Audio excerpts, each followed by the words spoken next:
Bonjour, donc nous sommes toujours au week-end de la liberté, 8e, année 2017, vous le savez, organisé par le cercle Frédéric Bastiat. Et alors là, aujourd'hui, je reçois quelqu'un d'un peu particulier, puisque c'est un auteur de romans qui s'appelle Robin Deschamps. Robin Deschamps, c'est son nom d'écrivain, et c'est celui qu'on va respecter. Donc vous êtes l'écrivain Robin Deschamps. Bien. Donc vous avez fait un roman qui est ici, qui s'appelle 2148, que vous pouvez trouver. Alors c'est un roman que vous n'allez peut-être pas trouver dans votre librairie, parce qu'il n'y en a pas dans toute librairie, mais vous le trouverez sur Amazon, il n'y aura pas de problème. Je ne l'ai pas lu. Mais je vous promets que je le lirai et je dirai ce que j'en pense quand je l'aurai lu. Je ne l'ai pas lu. En tout cas, notre auteur est là, bien sympathique. Et pourquoi il est là à cette réunion, à ce week-end libéral? Parce qu'il considère que son ouvrage a d'une pensée libérale. C'est-à-dire que ce n'est pas pour autant un ouvrage économique, parce qu'on sait que le libéralisme, c'est une façon d'être. C'est-à-dire, c'est le respect des individus, le respect de la liberté de chacun, le respect de la propriété de chacun, l'État dans sa mesure régalienne. Alors donc, Robin, ça serait votre prénom en quelque sorte. Oui, tout à fait. Voilà. Oui. Alors Robin, vous permettez, vous appelle Robin. Alors Robin, vous allez nous dire, on ne va pas déflorer le livre, parce que sinon ça serait pas rigolo, mais vous allez nous dire pourquoi, donc je vais vous poser la question, est-ce que c'est un thriller? Vous m'avez dit pas tout à fait. Non, c'est pas un thriller, il y a une action. Non, il y a effectivement une action. Ce n'est pas un thriller. Il n'y a pas des meurtres avec des assassins et puis une enquête policière qui se fait.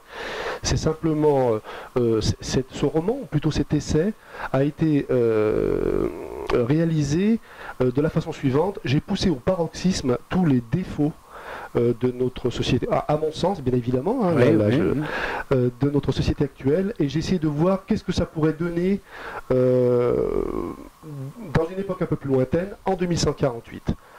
Pourquoi 2148? Fichtre, je n'en sais rien. Ce que je sais, c'est que je voulais être suffisamment loin de notre période actuelle, de façon à laisser maturer un système qui est quand même 130 ans. Voilà, qui est en pleine décomposition. Et aussi, ça me permet de faire des petits parallèles en me dégageant dans le temps, de façon à pouvoir critiquer un système qui, à mon avis, est critiquable. Voilà. Oui, qui est oppressant et qui, de toute façon, on le voit bien, va dans le mur.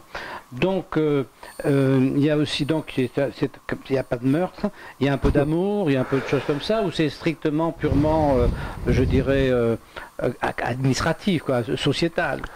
C'est sociétal avant tout. Vous ne trouverez pas non plus, pas plus que d'hémoglobine ou de morte, vous ne trouverez forcément de notion d'amour au sens d'aujourd'hui, peut-être de l'amour au sens de 2148. Il faut le dire, par contre, il y a un petit peu de sexe dans ce livre. Alors c'est peut-être ça qui va empêcher les gens de le lire. En tout cas, il y a une jolie fille sur la couverture, vous ne le voyez certainement pas, mais il y a une très jolie fille sur la couverture, enfin un visage de profil d'une jolie jeune femme. Juste pour la présentation de ce livre, c'est un graphiste qui a fait l'affiche. Lorsque vous aurez lu le roman, vous verrez que l'affiche, enfin la première page, correspond très exactement. C'est ce roman. Voilà. Donc il y a quand même des personnages qu'on suit. Voilà. Oui. On n'est pas dans l'abstrait, on n'est pas. Il y a des personnages qu'on suit qui ont donc des sollicitations administratives ou autres contre lesquelles ils se battent, contre lesquelles. Voilà, d'accord. Bon, eh bien écoutez. Eh bien, on va le lire, hein. Eh bien, écoutez, on va le lire, donc 2148, édition Le Terminal, que vous trouvez en librairie ou sur Amazon, et que nous allons lire, et dont je vous reparlerai d'ici 3 semaines à peu près.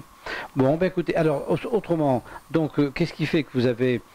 parce qu'on a parlé de votre livre. Bon, maintenant, qu'est-ce qui fait que vous vous sentez une âme libérale? Vous êtes installé à votre compte, si j'ai bien compris, vous êtes... Alors, j'ai été installé à mon compte. Pour l'instant, non, je ne le suis plus, mais j'ai été installé à mon compte pendant 30 ans, tout à fait. Ah oui, 30 ans, oui, quand même. Vous avez eu le temps de voir comment ça marche, les charges sociales et tout le bazar. Tout à fait, oui, j'ai eu le temps de bien profiter. C'est pour ça que je pose les questions que j'ai posées, comme ça de tout à l'heure, concernant les retraites. Enfin, bon, on ne va pas rentrer dans les débats, parce que ça n'intéresse pas forcément les... Et donc, vous avez une activité, votre appartenance à la pensée libérale se traduit comment en dehors de cet ouvrage?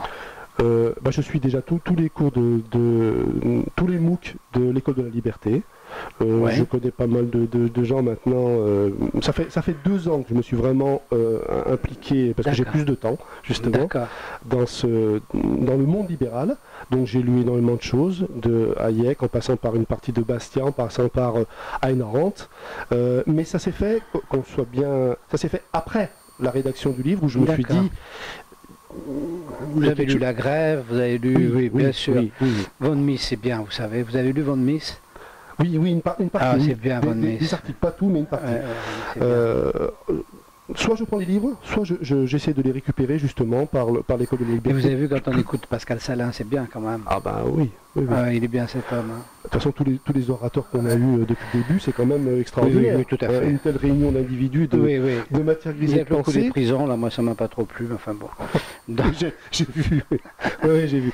Mais oui. bien. Bon, écoutez, en tout cas, voilà un petit moment sympathique qui va, j'espère, donner envie à tous ceux qui vont... Vous savez, moi, j'ai pas une grande audience, hein. Ça va pas vous en faire vendre 100 000, hein, ça c'est clair. Hein. Mais donc, à tous ceux qui ont vu, maintenant au moins, quand ils vont lire ce livre, pour ceux qui vont faire la démarche de l'acheter, ils connaissent l'auteur, et puis on parlera du livre après ensemble. Voilà. Eh bien, merci de nous avoir écoutés. Eh bien, on va continuer notre colloque. Au revoir. Au revoir.